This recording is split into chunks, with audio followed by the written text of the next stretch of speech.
បាទធ្វើប្រៃបងប្អូននេះគឺជាធុងហ្គាសណាបងប្អូនធុងហ្គាសហ្នឹងគឺវាមានគិតទាំងសម្បកធុងវាគឺចំណុះវា16គីឡូកន្លះប៉ុន្តែបើយើងគិតពីសាច់ហ្គាសវាគឺ14ឬក៏15គីឡូអញ្ចឹងណាតាមយើងបញ្ចូលជាភាគច្រើនគឺគេដាក់វា14គីឡូបងប្អូនបាទអញ្ចឹងហ្គាសនេះគឺខ្ញុំចង់ចែកម្លែកពីខ្ញុំទៅខ្ញុំជាពលករនៅឯប្រទេសម៉ាឡេស៊ីកំពុងធ្វើការនៅចំការទុរេននៅឯរដ្ឋម៉ាឡាកាអញ្ចឹងប្រភេទហ្គាសនេះនៅក្រោយពេលដែលនៅមុនពេលសង្គ្រាមហ្គាសប្រភេទធុងនេះគឺតម្លៃវា28រ៉ិងហ្គីតជាប្រភេទហ្គាសដែលយើងចម្អិនម្ហូបអាហារហ្នឹងបងប្អូនបាទប្រើប្រាស់សម្រាប់ចម្អិនម្ហូបអាហារដូចខ្ញុំកំពុងតែចម្អិនអញ្ចឹងហ្នឹងបាទអញ្ចឹងហ្គាសប្រភេទនេះគឺតម្លៃវាមុនពេលសង្គ្រាមបងប្អូនគឺ28រ៉ិងហ្គីតឬមួយក៏30រ៉ិងហ្គីតបានន័យថាបើប៉ុណ្ណឹង28គឺយើងទៅដឹកខ្លួនឯងហើយបើឲ្យគេដឹកយកមកឲ្យគឺ30រ៉ិងហ្គីតវារង្វង់ប្រហែលជា26000ឬក៏27000រៀលអញ្ចឹងណាបងប្អូនគិតជាលុយខ្មែរយើង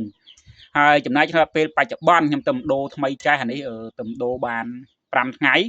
វាឡើងមកបន្តិចដែរបងប្អូនណាឥឡូវនេះវាឡើងដល់30ឬក៏33រ៉ិងហ្គីតវាបូកបញ្ចូលទាំងថ្លៃដឹកឬមួយក៏យើងទៅដឹកខ្លួនឯងចឹងទៅព្រោះ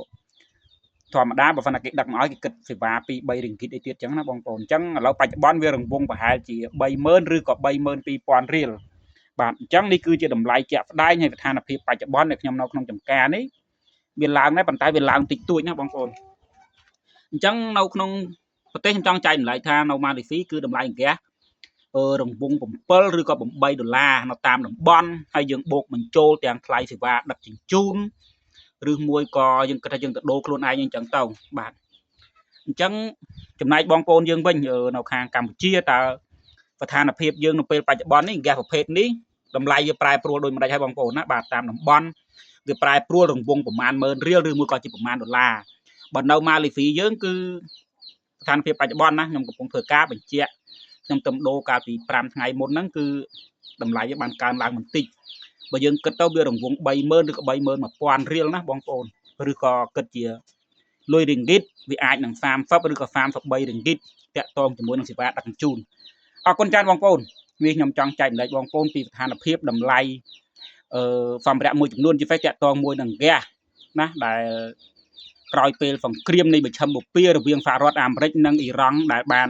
កើតឡើងអរគុណច្រើនបងប្អូន